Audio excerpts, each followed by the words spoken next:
تلگرام با تون کوین، ترکیبی که آینده رو تکون میده.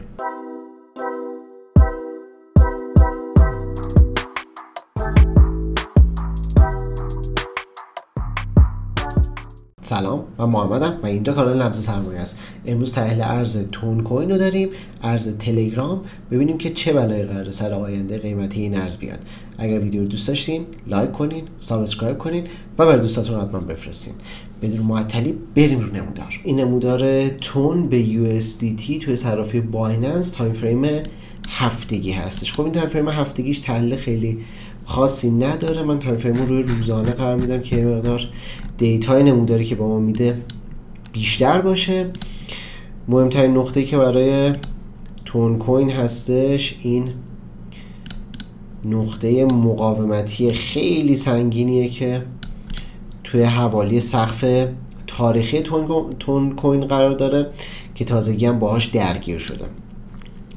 خط روند صعودی که میتونیم برای تون کوین رسم کنیم این خط رونده و نقطه حمایتی بعدی که میتونیم براش رسم کنیم، خط حمایتی میتونیم براش رسم کنیم روی این نقطه و این نقطه، و مهمترین جایی که داره این نقطه هستش که من میتونم اینو حتی بردارم.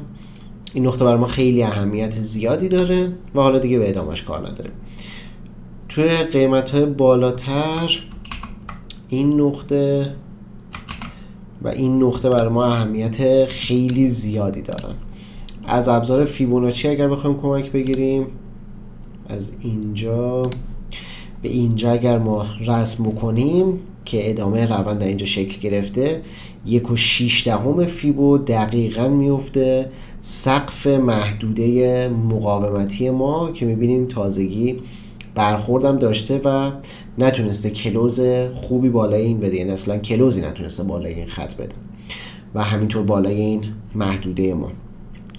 و این نقطه هم که برای نقطه حمایتی بود که ما اینجا داشتیم، من اینم برای محدوده براتون رسم میکنم تا دقیق تر داشته باشینش. خب کاری که الان ما روی تون کوین میتونیم انجام بدیم، این محدوده رو من برمی‌دارم، فعلا کاری باش نداریم. برای ارز تون کوین در حال حاضر بین این دوتا محدوده حمایتی و مقاومتی قرار داره. فعلا یه حمایت تکی توسط این محدوده شده و احتمالاً بازم برگرده به سمت محدوده، یا اگرم بخواد بالا بره احتمالاً مثل کندل قبلیش میشه. ریزشی که از سمت این محدوده داشته ریزش جونداری نبوده، ما صعود خوبی رو داشتیم.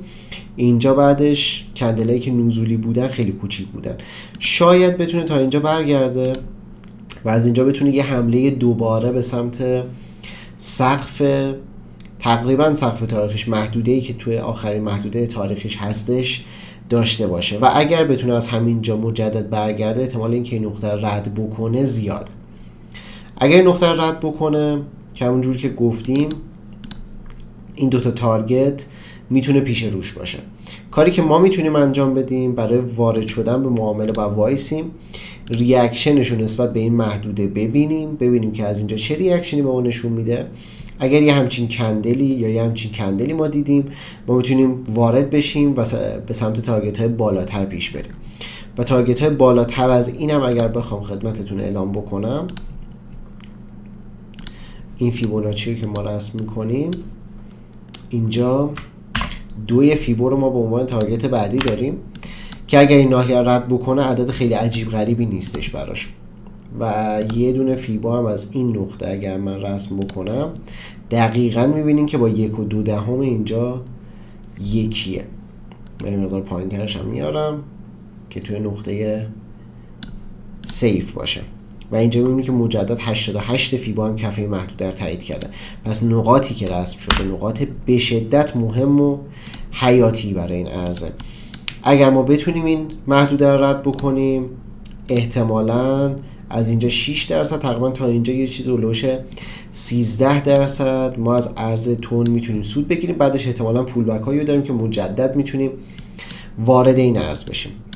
اگر ما این محدوده رو رد بکنیم، کندلا بیاد جلوتر این محدوده رو رد بکنیم، بعد منتظر ریاکشن این خط روند و این نقطه حمایتی باشیم. اگر این محدوده رد بشه احتمال اینکه این خط هم رد بشه هست و احتمالاً اینجاها که باشه بتونیم یه همچین حرکتی رو ببینیم و متاسفانه از اینجا رد بشیم به اولین تارگت اینجا و بعدش اینجا و بعدش هم اینجا. اینا تارگت های نزولش میشه که از همین حوالی اگر حساب بکنیم 11.5% برای نزولش میشه و پس بهتره که تکلیفمون رو با این دوتا محدوده مشخص بکنیم، ریاکشنش رو با این محدوده ببینیم و بعدش به سمت صعود یا نزولش سوار بازار پیش بریم و سودمون رو از بازار بگیریم. امیدوارم که از این تحلیل استفاده بکنین و بتونین سود خوبی ازش بگیرین. اگر ویدیو رو دوست داشتین لایک کنین، سابسکرایب کنین و برای دوستاتون حتما بفرستین. تا ویدیو بعد، فعلا خدا نگهدار.